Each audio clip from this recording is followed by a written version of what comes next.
In order for me to explain what we're doing at SimBioSys, I think it's pretty important to understand we as human beings have this inherent fear of uncertainty. And that's why we cling to applications like Google Maps, applications like weather forecasting when we're planning a journey, when we're planning our day-to-day. But put yourself in the shoes of the millions of patients that on an annual basis get the diagnosis that you have cancer.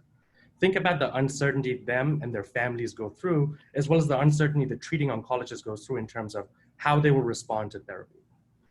What that leads to ultimately downstream is a pretty significant economic impact, where there is variation in what therapy is being used for what indication. It leads to an experiential impact where a patient is confused from opinion to opinion. But most importantly, it leads to an impact on outcomes. Getting the right therapy to the right patient is incredibly important.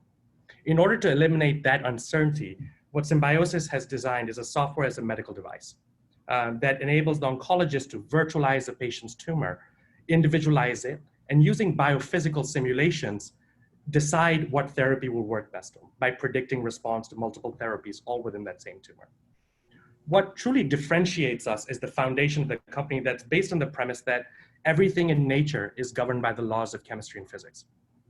Just like with cancer, by bringing together the different phenomena like drug delivery, drug resistance, drug sensitivity, morphology, understanding of the tumor microenvironment, we've created a model that comprehensively can predict response to therapy. All of this using just standard of care data. So imaging, pathology markers that are commonly collected are input into the application. The doctor decides, just like they would in a virtual laboratory, what therapy should be provided to the patient, and diagnostic reports and visualizations are provided both to the patient and the doctor to enable shared decision-making, as I'll show you in a few moments.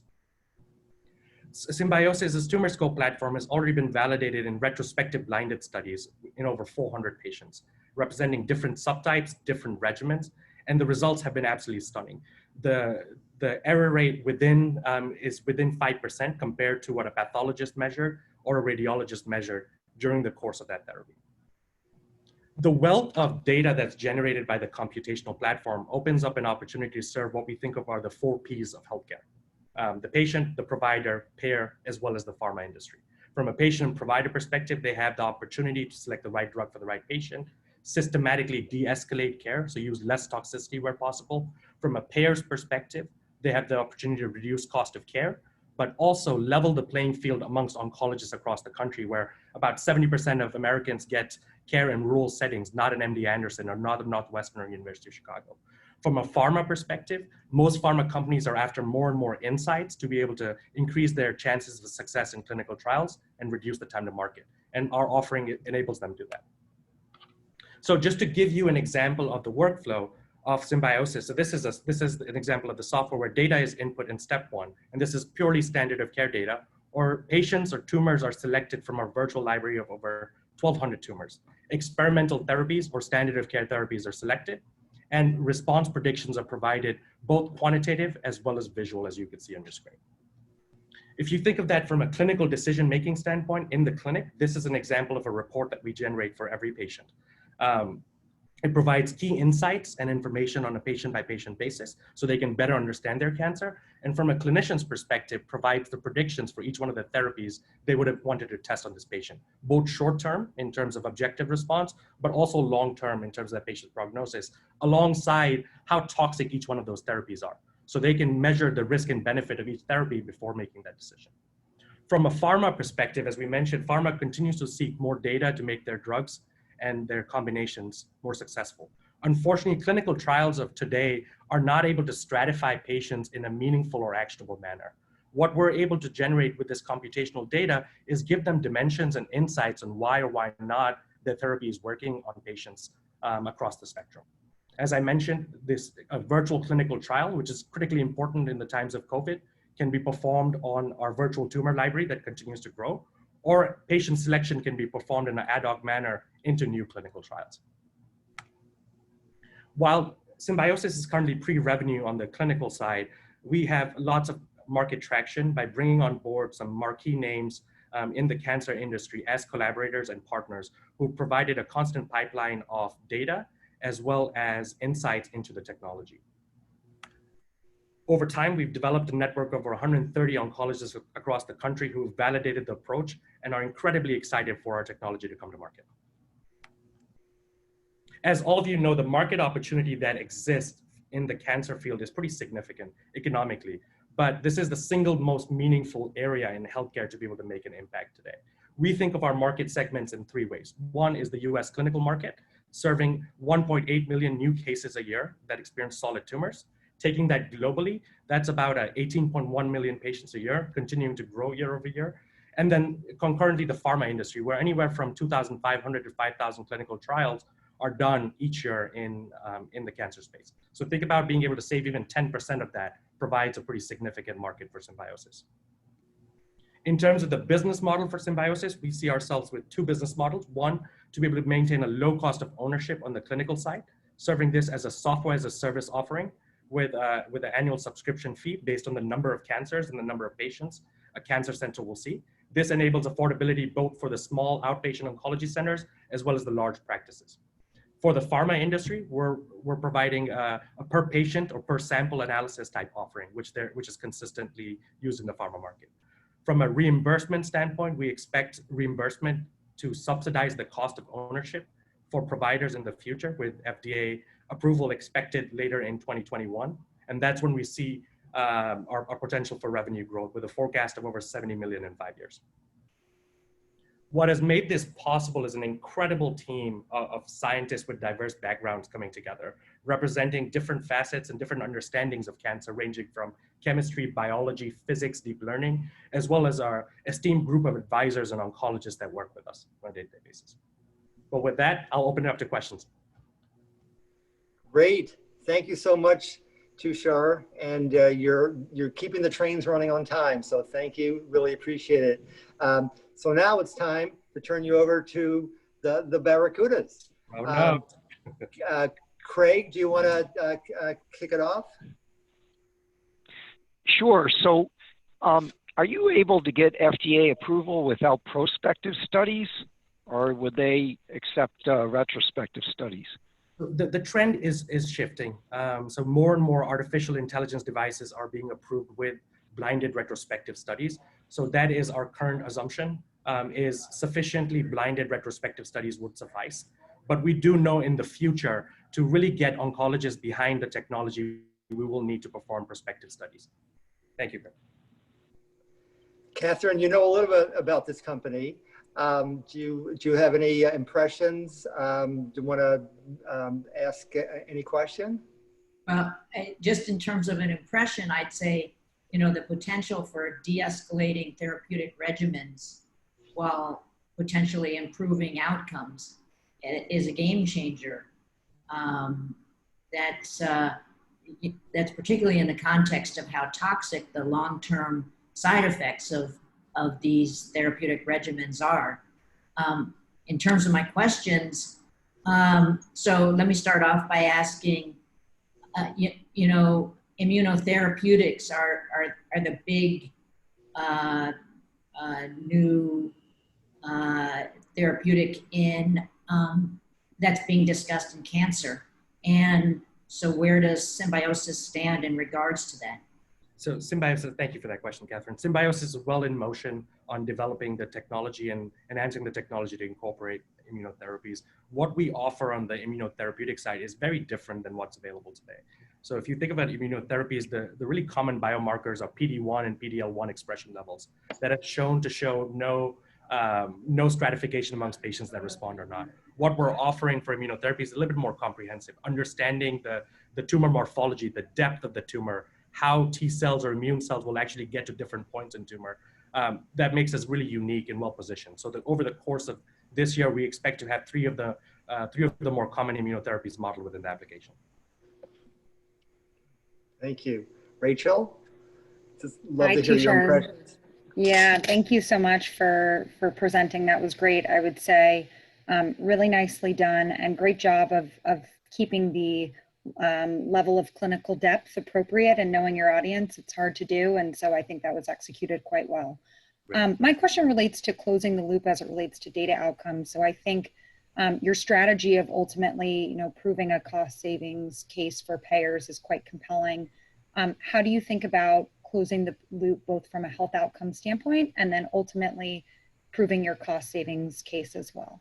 Absolutely. And Rachel, the interesting part for us in terms of utility in the clinical setting, we're operating within the standard of care arena. So the regimens that are being used, that are being modeled within here, are all standard of care, all approved, and have all known proven outcomes or positive outcomes for patients.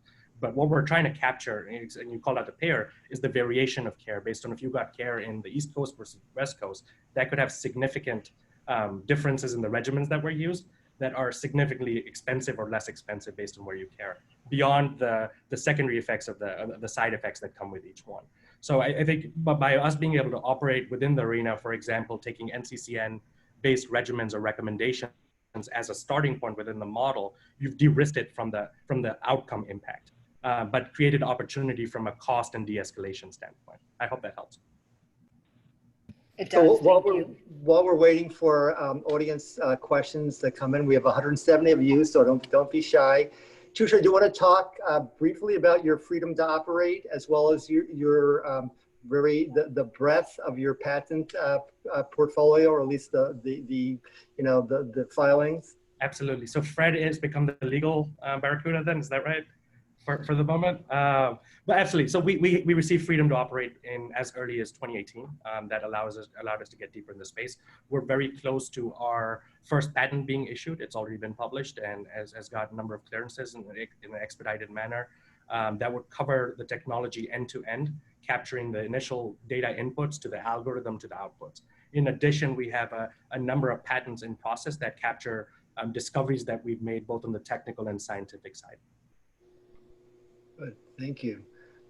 Do any of the other Barracudas have other questions? Yeah, as a follow-up question to Fred's question, Tushar, how will you avoid a problem in terms of your IP where you've published your technology and somebody else can just, tweak it a little bit and just copy it and be off? And that's a great question. And we were very thoughtful when we initially filed for the patent, trying to keep it as broad and as protected as possible. So far, we have not got any complaints about the breadth of the technology or the breadth of the inclusions that we have in the patent. But with algorithms, it is a difficult one to protect from an IP perspective. What we were able to protect effectively as part of that patent is the inputs that are being used, as well as the outputs and how they will be utilized within the application. So we have a couple minutes left. One of the things that excites me about the SimBioSys. Oh, Craig, do you have something? Yeah. Yes. Tushar, is there any other competition? Is there anyone trying to take this similar systematic approach and provide these kind of guidelines? There hasn't been a comprehensive approach that we've been exposed to. The challenge that I've always seen that inspires us to do what we do at SimBioSys is there is an issue of data silos in cancer. And you know this, Craig, with your work on the omics side, people are focused on one slice of the puzzle. Whether you look at imaging, whether you look at just pathology, whether you look at some form of sequencing, whether it be transcriptomics. And unless those pieces are put together appropriately, it's hard to make an effective call on any type of prediction. You can get some clues, but it's hard to make a call. And that's what differentiates us. And that's why, from a competition perspective, yes, there are players that are purely in the artificial intelligence space, there are players in the sequencing space, but there's nobody that is taking a comprehensive, scientifically founded approach like ours. Well, go ahead, Rachel. Okay, thanks, Catherine. As a follow-up to that question, as it relates to sustained differentiation, you mentioned the data moat that you're creating right now through some of these partnerships and health systems. Talk to me a little bit about your data rights. Do you own the ability to access this data, and how does that build into the overall strategy of training and improving your model? Great question, Rachel. So what we end up owning is the process data. So the raw data is not something we necessarily need, but what we need is the virtual version of that tumor, and that captures things that wouldn't have been able to capture in that raw data anyway. So that allows us to keep the data in a safe, sustainable manner without being able to be tracked back to a patient specifically. And won't you be able to sell some of that data as another revenue source? So from a pharma perspective, that library would become available for pharma players and drug developers to be able to run this concept of virtual trials within the application. Got it. Thanks, Tushar. Sorry, Catherine, please go ahead. We have time for one more question. So physicians and hospitals are very conservative. This is a very innovative technology. So how are you going to de-risk it in terms of supporting adoption? Absolutely. With any test, with any drug, it's the same concern. It's the same risk that comes up, which is physician adoption. And that's something we've been very thoughtful about because the technology is novel. One of the things that we try to do is make this as transparent as possible. A lot of physicians aren't just physicians, they're researchers, they're scientists as well. So if they believe in the science, there is a closer step towards adoption. Physicians believe in data. And that's our night and day. That's what keeps us at night is continued generation and continued validation of the technology. Thirdly, from a timing perspective, we could not be better positioned to do what we're doing.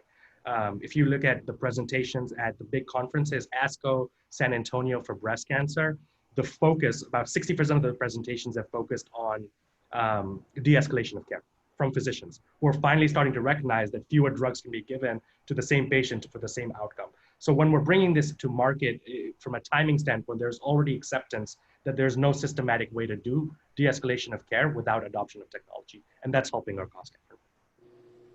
It is always an uphill battle though. Good. I think there's one audience question that maybe, so one of the, we have time for one real quick question. So does the scope cover right now cover all cancers, or you're starting with, I believe you're starting with breast, but you've got other types of solid masses in the all thing? So the technology covers all solid tumors currently. We've started our validation and work to bring to market with breast cancer, just given the volume of patients, but we're well underway with lung cancer following breast as well as prostate cancer being done simultaneously. We look to expand this technology and the utility beyond cancers in the future as well. Good. Well, good. Tushar, thank you for an incredible presentation on an incredible revolutionary company. Thank you very much. We can go on all day with you as well as the other two companies. So thank you very much. And there'll be ways for people to get your slides and to get in touch with you if they have follow-up